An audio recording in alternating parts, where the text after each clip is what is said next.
Bien, muchachos, ¿qué pasa? Ahora para hacer asignación en sí, ¿cierto? Yo debo hacer set ¿qué? Set x igual a ¿qué? ¿A una? A una expresión. Set identifier igual a una expresión. Para hacer la asignación, primero tengo que evaluar eso. ¿Por qué tengo que primero evaluar eso, muchachos? Puede ser cualquier cosa, ¿cierto? Puede ser un LED, puede ser cualquier cosa. Entonces necesito yo saber, muchachos, qué es lo que yo estoy asignando antes de nada. Eso se llama asignación de valores por la parte derecha. La mayoría de lenguajes de programación trabajan así. Eso se llama asignación por la derecha. Porque hay lenguajes de programación donde yo puedo hacer eso. Eso se llama asignación por la izquierda, ¿sí? Hay lenguajes que manejan esa parte así, ¿sí? Hay lenguajes exóticos, pero la mayoría manejan asignación por la derecha. Los identificadores están a la izquierda y las expresiones están a la derecha. No, muchachos, lenguajes de programación y la variedad que ustedes se puedan imaginar de todos los colores y sabores, ¿sí? Y hay lenguajes de programación que lo manejan así. ¿Ustedes vieron el lenguaje de programación que yo les mostré que era puro espacio en blanco? White space. Que es un lenguaje más bien de crítica, ¿no? Pero es la verdad, ¿sí? Pero funciona. Pero funciona. De hecho, en Python, los espacios y las tabulaciones tienen significado. La indentación es la comienzo de fin de los bloques. Aquí no podemos hacer eso. No les advierto. Aquí ustedes pueden utilizar, por ejemplo, begin y end, de pronto para como estilo pseudocódigo, pero no pueden utilizar espacio, o sea, SLGen directamente no es fácil implementar Python por el tema de la lectura de los tabuladores y espacios. Creo que hay una implementación de SLGen de Python, pero utiliza unas librerías adicionales para manejar esa parte, ¿sí? Y no vamos a meternos con eso porque no hay tiempo. No hay tampoco. Entonces, muchachos, ¿qué pasa? Una vez evalúo las expresiones de la derecha, ese valor que me da lo asigno al identificador que está en la izquierda, ¿sí? Como les digo, eso se llama evaluación hacia la derecha. Primero evaluamos el derecho y lo asignamos al izquierdo. Hay lenguajes de programación que trabajan al revés, ¿sí? Eso hay una variedad de lo que ustedes quieran, ¿sí? Bien, muchachos. Ahora tenemos que mirar varias cosas. Lo primero es, un ambiente es un tipo de dato que asigna valores a variables. Entonces, aquí va a cambiar un poco la definición de ambiente para poder hacer esos cambios. Y cuando se incluyen los procedimientos, se encontró que el problema de que el estado del ambiente no era guardado en el momento de la aplicación de procedimientos y esto ocasionaba un valor errado. Para esto usábamos nosotros la ¿qué? Clausura. Bien, por ahora no hay problema. Entonces, con la inclusión de asignación de variables surge otro problema. Cuando se crea un procedimiento se guarda el estado del ambiente. Por esta razón, al hacer un llamado al procedimiento, este ejecuta sobre el ambiente que tiene almacenado. Y por ende no es sensible a los cambios de las variables. Analicemos ese problema. Muchachos, piensen en una expresión cualquiera. Let a igual a 5, f igual a proc de x, begin, set x igual a 3, x, ¿cierto? End, este es el que va con punto y coma, ¿no? In, begin, pongamos aquí x más a, ¿vale? Más a, no, porque es que no la está viendo, ¿no? Entonces arreglemos esta vaina. Entonces in, y luego ¿qué viene? Otro let, entonces arreglémoslo así. Entonces, porque ahí no ve el valor. ¿Listo? In, entonces aquí voy a colocar begin y voy a cambiar a set a igual a 8, punto y coma, y devuelve más f de mandemos 5 sí, f de 5, coma a. ¿Listo? Y aquí coloco el end. Entonces, muchachos, cuando teníamos nosotros esto, ¿cierto? ¿Cómo son los ambientes? ¿Cómo son los ambientes allí, muchachos? ¿Cómo es el diagrama de ambientes? ¿Cómo es el diagrama de ambientes? Entonces, el diagrama de ambientes, voy a poner otro colorcito a eso. Entonces, el diagrama de ambientes, empezamos por el ambiente. Eso es lo que deberían haber hecho el día del parcial. Enti, M. Ahora extiende un ambiente que tiene A igual a 5. Y ahora extiendo otro que tiene F con un closure que está guardado en el ambiente anterior, que voy a llamar en 0, que está guardado en 0. Y finalmente, sobre ese ambiente que tiene F se va a ejecutar eso. Entonces, se va a ejecutar esta operación sobre el ambiente 1, ¿cierto? Estamos sobre el ambiente 1, sobre M1. Entonces, observemos. Mando, ¿cierto? Set A igual a 8. Entonces, ¿qué le pasa a este A? 8, ¿cierto? Ahora bien, resulta que voy a ejecutar f de 5. Al ejecutar f de 5 se supone que hay un ambiente que extiende acá, ¿cierto? Que tiene x igual a 5, ¿sí o no? Pero hay un problema. Realmente el ambiente que él tiene guardado acá no es este mismo, es una copia. Entonces, el que está bien, él no está viendo eso, él está viendo A igual a 5. ¿Sí pillan el problema? ¿Qué pasa? Estos dos ambientes que ustedes ven acá, estos dos ambientes que ustedes ven allí, ¿cierto? Se supone que son el mismo, ¿cierto? Estos dos. Pero, ¿qué pasa? ¿Por qué estoy diciendo que no está extendiendo este, sino realmente de este? Porque este señor está guardando realmente es una copia de ese ambiente. Cuando usted crea la clausura, usted guarda el ambiente, eso es una copia. Si usted afecta en este ambiente de acá, afectada, sí, efectivamente el cambio se hace, pero el procedimiento no lo puede ver. Exactamente, es el que tiene almacenado. Entonces, muchachos, ese es uno de los problemas que viene. ¿Y cómo lo vamos a solucionar? Con la inclusión de referencias. ¿Sí? Bueno, aquí está el ejemplo, ¿cierto? Analicémoslo igual. Entonces, devuelve Z, ¿cierto? Entonces, ¿qué pasa? Z inicialmente tiene 0. En el diagrama de ambientes, ¿aquí qué ambiente va a guardar? Este es el ambiente en 0, este es el ambiente en 1. Entonces, Z guarda en 0 con Z igual a 0. Cuando se hace el cambio acá, efectivamente este ambiente tiene 1, pero la clausura tiene guardada ¿qué? Cuando Z es igual a 0, es decir, los procedimientos no están viendo el cambio, y por esa razón se usan referencias. Las referencias ayudan a que el estado sea visible para todos. Por eso es que de lenguajes funcionales, el manejo de memoria, usted no tiene punteros, no tiene nada de eso. En lenguajes imperativos ustedes sí tienen punteros. El mejor ejemplo es C++. Java los tiene, pero son ocultos al programador. Java maneja punteros. De hecho, estático, ¿han escuchado de estático? Estático maneja. No, lo que pasa es que estático, muchachos, cuando una clase es estática, usted realmente tiene un puntero hacia la clase. Cuando no es estática, se le envía una copia, ¿sí? Entonces, Java lo maneja, pero de forma indirecta, el manejo de memoria, ¿sí? Por eso es que el main debe ser estático, muchachos. ¿Por qué el main debe ser estático?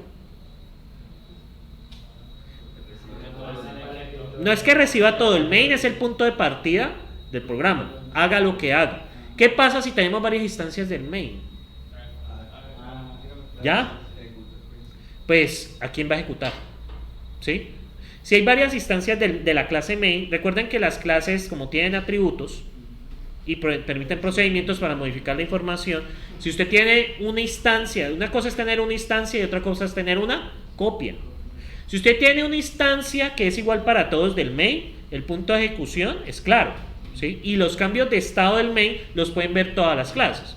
Pero ¿qué pasa si usted tiene una copia del main? El cambio, primero hay varios puntos de ejecución, cada clase que llame el main tiene su propia copia, y lo peor muchachos, es que cuando hay cambios de estado, no se van a ver.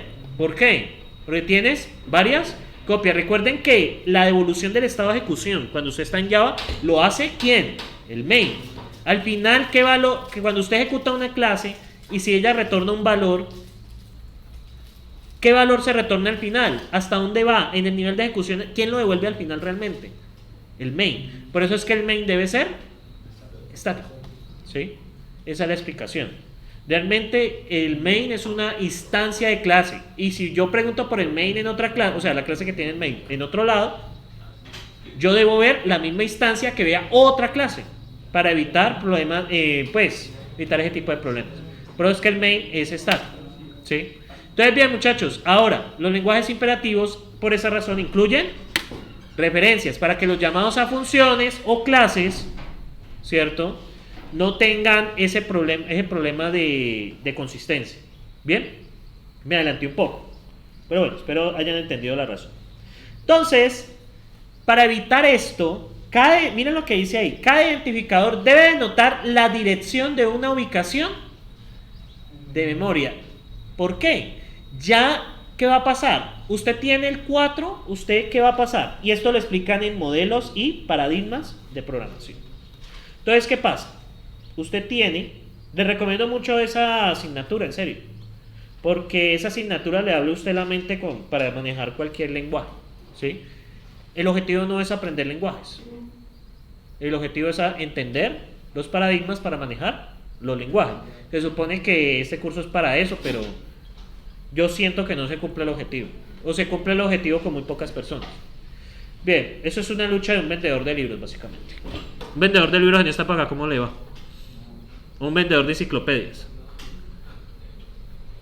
Quizás en los años 90 la gente le compraba, pero ahora ¿qué pasa? Desde que apareció Encarta, ¿usaron Encarta alguna vez? Entonces, bueno, todavía son de mi época. Entonces, ¿qué pasó con Encarta? Encarta mató las enciclopedias. Porque usted tenía el CD de Encarta, ¿y qué pasaba? Pues ahí estaba todo. Y más rápido. El buscador ahí, ¿qué tocaba hacer con la enciclopedia?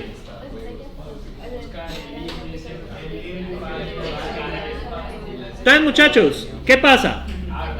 Cuando yo tengo en la programación funcional, esto se conoce como un almacén de valores. ¿Aquí qué hay?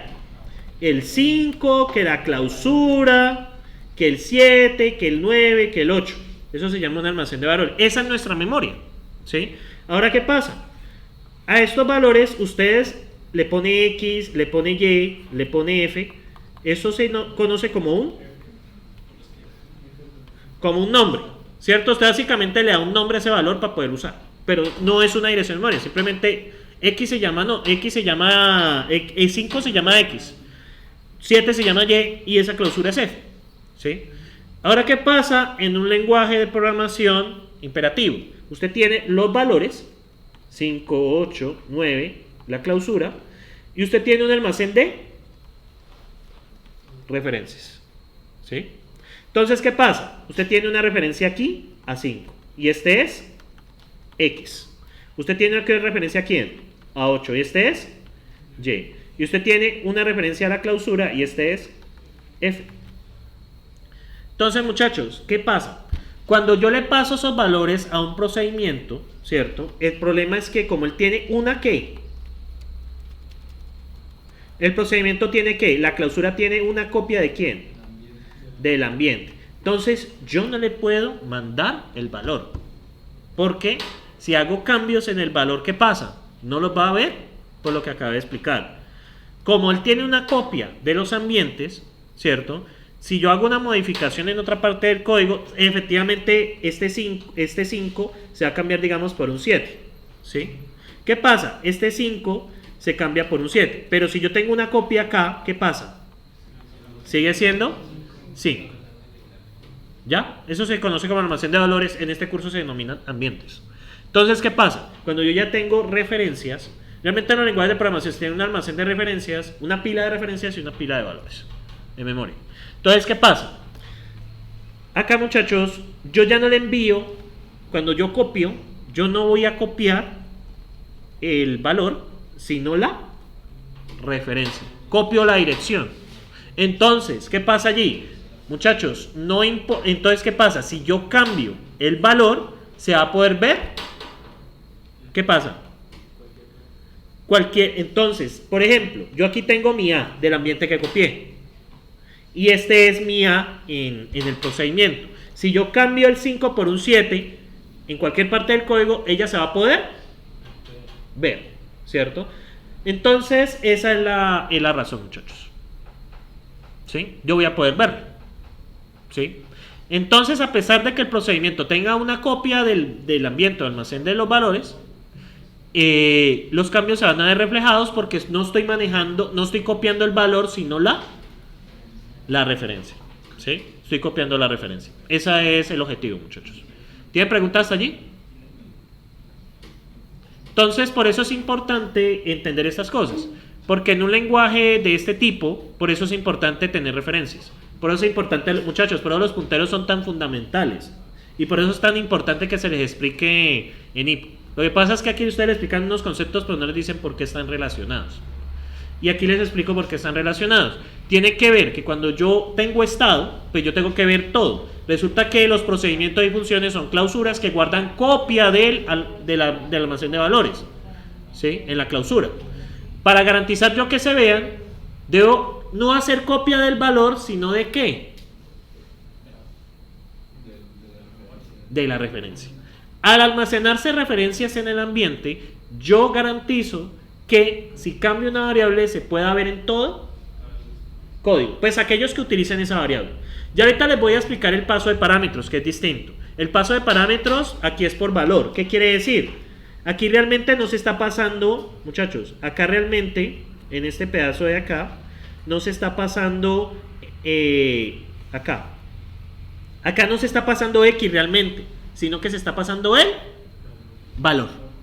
Entonces eso crea una nueva referencia realmente. El problema es con quién. El problema es aquí con quién. Con las variables externas, ¿sí? Ya les voy a explicar cómo se maneja el tema de paso por referencia. Eso es agregar otra cosita, ¿sí? Bien, entonces, para evitar el problema, cada identificador debe notar la dirección de la ubicación en memoria en este llamado store. Dicha dirección se denomina como ¿qué? Se llama referencia. Las referencias son también llamados L-valores, que es lo que les he estado explicando. Son valores que se crean a la izquierda y se asignan por la derecha. X igual a 3 es un left assignation, ¿sí? Asigno de derecha a izquierda. Y de forma análoga, los valores expresados, ¿cierto? Ahora ya no van a ser los valores del almacén de valores, válgase la referencia, sino que van a ser, ¿qué? Referencias. Bueno, aquí están explicando otra cosa, pero es lo que les estoy diciendo. Bien, una referencia es un tipo de dato que contiene dos campos, un entero y un vector. El entero corresponde a la posición en el vector del valor asociado a la referencia, y para eso vamos a tener que proveer en el lenguaje modificadores para poder acceder al valor contenido en la referencia. O sea, eso se llama dereferenciar, que es lo que hacen ustedes todo el tiempo en los lenguajes. Cuando ustedes llaman una variable, ¿qué creen que pasa por debajo?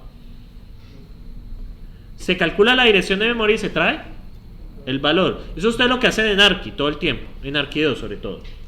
Cuando hablan de LOSFET, que la dirección está cargada en tal registro, que no hay, qué es lo que uno está haciendo ahí. Y lo segundo es pues que yo tengo que tener serred para poder modificar no la referencia, sino el valor que apunta a la referencia. Ese es el principal chiste de esto, ¿sí? Bien, tenemos los procedimientos. Recuerden que todo tipo de datos nos ofrece una interfaz. Tenemos la creación de referencias, el retorno del valor de las referencias y cambiar un valor en una referencia. Una referencia, ¿cierto? Entonces, ¿qué va a pasar aquí? Entonces, una referencia que va a tener la posición. ¿Cuál es la posición 2? La tercera. ¿Y qué me va a devolver? 7, ¿cierto? Eso es lo que nosotros. Entonces, si yo cambio, yo debería cambiar ese 7. Y para eso yo tengo referencia. Es un tipo de dato. O sea, realmente las referencias son un tipo de dato que tienen una posición y un vector. Tengo deref. ¿Qué creen que hace deref? De ref, básicamente, toda esta chirolada lo que hace es usar vector ref. Vector ref es una función de Dr. Racket que permite de un vector devolver el valor asociado a una posición. No miren tanto esto porque es que yo no entiendo por qué lo hicieron así en el libro. Yo hubiera puesto ese cases ahí y ya está. Ustedes paren que hay mucha vuelta. Si es una bobada. Si es inútil, sencillamente llamo el cases para desbaratar la referencia me va a devolver la posición y el vector e invoco la función vector ref de Dr. Racket y ya está. Ahí me devuelve el valor que está en la referencia. ¿Listo? ¿Serref qué hace? ¿Serref qué hace, muchachos? Otra vez lo mismo. Aplica vector C. Yo hubiera hecho exactamente lo mismo. ¿Sí? Y ahora sí, para implementar asignación, entonces nos toca revisar el concepto de ambiente. Entonces, ¿un ambiente qué es? Un ambiente es una lista de símbolos, ¿cierto? Una lista de valores y un ambiente ¿dónde? Extiende. No lo miren así raro, sino que aquí lo pintaron así. Básicamente, lista de símbolos, lista de valores y el ambiente ¿dónde? Pertenece. ¿Listo? Así se puede representar un ambiente, pero pues nosotros lo hacemos con los cuadritos, ¿sí? Y bolitas. Bien, para esto, muchachos, para poder modificar, vamos a hacer un cambio tontico. Aquí teníamos una lista. Ahora tenemos un vector. ¿Por qué? Los vectores se van a modificar, las listas no. Ahora, hubiéramos podido usar listas, o sea, en esta parte del libro yo sí alego un poquito, porque pues hubiera podido usar listas y tener un procedimiento recursivo que reconstruyera la lista cada vez que se hace asignación. Pero pues es costosito. ¿Qué pasa cuando usted intenta modificar una lista, muchachos? ¿Qué toca hacer? Toca recorrerla, colocar el valor nuevo y volverla a amar y pegarla. Entonces, pero sí, o sea, realmente el cambio por vector aquí conceptualmente no le veo mucho sentido. Puede haberse seguido igual, pero bueno, aquí utilizan en lugar de lista un vector. Bien, muchachos, ahora que miren lo que pasa acá. Miren lo que hicieron acá. Para no hacer ningún cambio, ¿qué hicieron? Transformaron de lista a vector. ¿Ya? Ya, eso es todo. Bien, el ambiente extendido recursivo, muchachos, en lugar de tener una lista con los procedimientos, se tiene un vector. O sea, todo lo que incluye listas es cambiado por vectores. ¿Cuáles son los cuatro casos? ¿Cuáles son los tres casos de ambientes? Ambiente vacío, ambiente extendido y ambiente extendido recursivo. Recuerden que el ambiente extendido recursivo crea una lista con los nombres de los procedimientos. Como eso ya puede cambiar también, entonces, ¿qué hacemos? Un vector. Un vectorcito lindo, bello y precioso. ¿Sí? Bien. Eso de IoT, ignoren eso. Eso es un iterador. Entonces, bien, muchachos. Ahora sí. Tenemos que cambiar apply_m. ¿Sí? Porque, muchachos, apply_m ya no me tiene que retornar el valor, sino la referencia. Ese es el cambio. Porque si me retorna el valor, sigo en las mismas. Me tiene que retornar la referencia. Entonces, ¿qué hacemos? Cuando yo hago apply_m, miren lo que va a pasar. Cuando yo hago apply_m, hago un deref de esto. ¿Deref qué hace? Devuelve el valor en una referencia. Obviamente, yo necesito manejarlo así. ¿Y ahora qué pasa, muchachos? Cuando llamo una variable, ahí es donde, ¿qué hago? ¿Qué pasa aquí? Crea la referencia. Exactamente. ¿Qué quiere decir eso? Que las referencias se manejan todo el tiempo de ejecución. ¿Sí? Tiempo de ejecución. Entonces, eso es lo que nosotros vamos a hacer. Los ambientes en sí no van a almacenar referencias, siguen almacenando valores. Pero en el medio vamos a tener en la memoria las referencias. Ese es el cambio que hay. Pillen acá, el ambiente, en lugar de... Miren acá, el ambiente... y eso que aquí hay un error. Aquí hay que colocar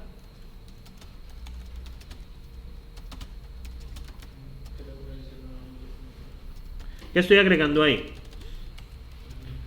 Prop names. Prop names tienes una lista de ¿qué? Símbolos. Luego de prop name viene la lista de los identificadores, ¿no? Entonces, IDDS es que una lista. ¿Se acuerdan que eran los identificadores? Un list de qué? Un list of de qué? Es una lista de símbolos, ¿cierto? Y acá lo que cambia es el que es un vector. ¿Listo? Eso es lo que igual acá vengan, yo veo cómo lo maneja para estar un poco más precisos. ¿Dónde está la definición de environment? Mira, no lo mete, muchos degenerados.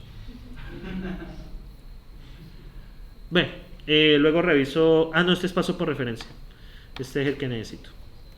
Entonces acá veamos cómo lo hacen. ¿Dónde están los ambientes?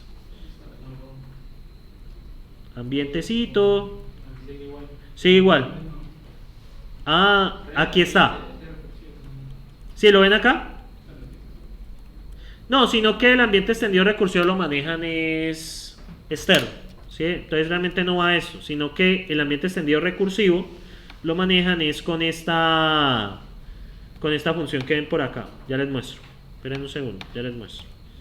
O sea, no, el ambiente extendido recursivo ya se maneja como una función por aparte. No entiendo por qué. Pero bueno, la cuestión es que lo que pasa es que cuando usted tiene un ambiente extendido recursivo se va a generar es una especie de ambiente que va a tener una lista de nombres, un vector con los IDs, eso allí es vector, y un vector con pucha. Ah, no, esperen. Ah, ya. No, muchachos, miren aquí está la clave. Aquí cambia algo. Los ambientes aquí cambian en algo. Es que básicamente es una lista de referencias. O sea, va a manejarse lo siguiente. Aquí ustedes tienen la lista de símbolos. Y usted aquí tiene un vector de referencias. Ahí cambia la forma de manejarlo. ¿Cómo lo manejaban hasta ahora? Como un ambiente por aparte. Y aquí lo manejan es sencillamente como una lista que contiene lista de símbolos y un vector de referencias. ¿Listo? ¿Y cuáles son las referencias? ¿De una? ¿Y qué contiene la referencia? ¿Una qué? La clausura. Lo que pasa es que como los procedimientos yo los puedo cambiar. Exactamente. Bien, ese idiota no me interesa. Entonces, bien, muchachos, ¿qué pasa? Cuando yo hago apply en, ¿cierto? Cuando busco una referencia, entonces yo retorno una referencia, pero para poderla manejar, ¿yo qué hago luego? Hago de ref, la saco. ¿Listo? Bien. Ahora bien, el comportamiento de la asignación de variables, ¿cierto? Va a tener la siguiente cosa. Va a ser un serref de ¿qué? ¿Qué hacen aquí? ¿Sacan qué? Cuando hago apply en, esto me devuelve una referencia. Y esto es una expresión. Entonces el cambio realmente no sucede en el ambiente, sino el vector de referencias. El ambiente está allí, ¿sí? El ambiente está allí, pero se hace el cambio en el vector de referencias. Ah, bueno, como es una operación, muy buena pregunta, como es una operación de asignación, ella tiene que devolver algo igual. Entonces yo tomo un valor de efecto por retorno, en este caso es 1, que se hizo exitosamente, exactamente. Realmente las operaciones tienen que tener un valor de retorno. ¿Ustedes han visto el void? Ese es el valor de retorno por defecto de las operaciones de defecto. ¿Ah? Esto es un void, ¿sí? Realmente es un retorno nulo, ¿sí? O sea, yo no puedo colocar void allí, ¿sí? Entonces lo que hago es un valor de retorno por defecto. Bueno, muchachos, en begin, begin sigue igual. Entonces vamos a ver algunos ejemplos. ¿Qué creen que daría el valor de esta expresión? ¿Por qué es 1?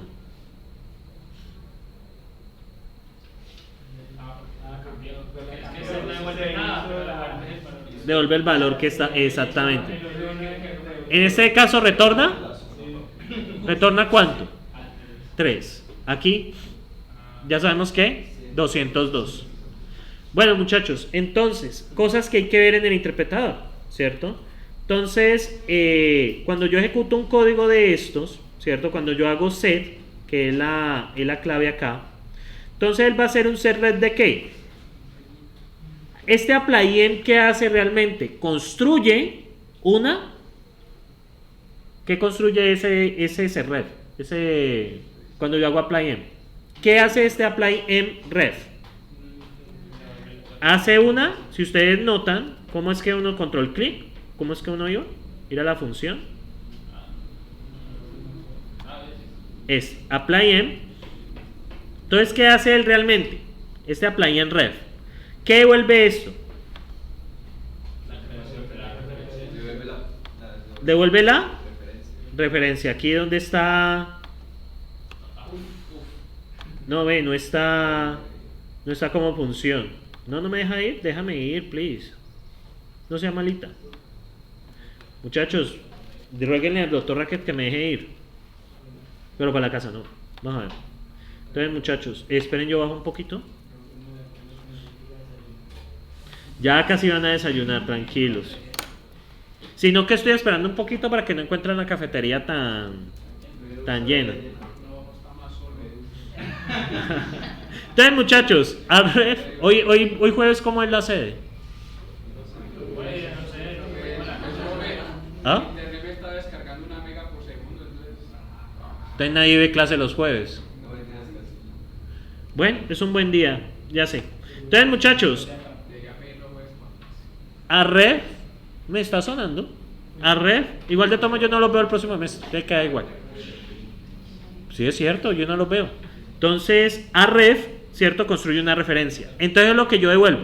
Entonces, muchachos, ¿qué pasa? Cada vez que hago un cambio de una variable, ¿qué estoy haciendo allí? Estoy construyendo una referencia. ¿Sí lo pillan? Y hago el cambio sobre la posición que tiene la referencia. ¿Lo pillan allí? Sí, exactamente. Eso es lo interesante. Y como yo copio la referencia, muchachos, como yo no estoy copiando el ambiente, sino las referencias, el cambio que yo haga en cualquier parte se ve reflejado. Exactamente. Exactamente. Realmente no se hace, o sea, si ustedes notan allí, no se está haciendo el cambio en el ambiente, sino sobre. Y el ambiente ya no se usa en sí. El ambiente se sigue usando como para la construcción de la referencia. Pero nosotros abstraemos, o sea, es como tener un almacén encima de referencias. O sea, realmente se crea un almacén, pero ese almacén no es como tan visible como en el ambiente. Porque el ambiente usted lo construye, usted sabe que hay valores ahí almacenados. Pero ¿qué pasa ya en este punto? Usted tiene ese almacenado, tiene algo por encima que tiene referencias que se van construyendo ¿en qué nivel? En nivel de ejecución. Esa es la gran diferencia. Y por eso los lenguajes funcionales, para empezar, requieren menos memoria que los lenguajes imperativos. Por eso es que, muchachos, por eso es que el paradigma funcional existe. Porque, ¿qué pasaba en los años 80 y 70 con la computación? No había memoria casi, entonces tocaba optimizar todo. Pero lo interesante es que los lenguajes de programación, todo lo que utilizan, nacen de este funcional. Luego vamos al imperativo. Del imperativo nace el orientado a objetos. Y de allí hay otras ramas. Por ejemplo, nace el relacional. ¿Han escuchado el relacional? Ustedes lo han usado todo el tiempo. Select, asterisco, from. Eso es un paradigma relacional. Y el base de datos, exactamente. Ahí nace el relacional. Y pues ahí nacen otras cosas. Por ejemplo, está concurrente imperativo, que ustedes cuando utilizan hilos, pero ese tiene el problema que toca hacer sincronización o semáforos. Y tenemos el concurrente funcional, ¿cierto? Que es el que más puro, que es el que se prefiere porque no hay problemas de consistencia. Y ahí nacen otros paradigmas de programación. Bueno, muchachones, entonces pregunta sobre asignación. ¿Ya lo pueden implementar en el interpretador del proyecto? Pues yo espero ver referencias, ¿no? Por esa razón. Igual se pueden basar obviamente en esto. Pero yo espero que la gramática sea bien distintas. ¿Listo? Preguntas, muchachos, sentimientos. No. Una cosa son referencias y otra cosa es paso por referencia. El proyecto es paso por valor. Lo que pasa es que paso por referencia, cuando usted hace P de X, usted está pasando es una copia de X, el valor. Cuando ya usted, es que lo que pasa es que cuando usted hace el paso, se pasa el valor. Se genera el ambiente y todo el cuento. Pero cuando usted utiliza CX de allí, usted está creando una referencia a partir de ese pedazo. ¿Sí me siguen allí? Esa es la diferencia. Bueno, muchachos, entonces son las 10 de la mañana.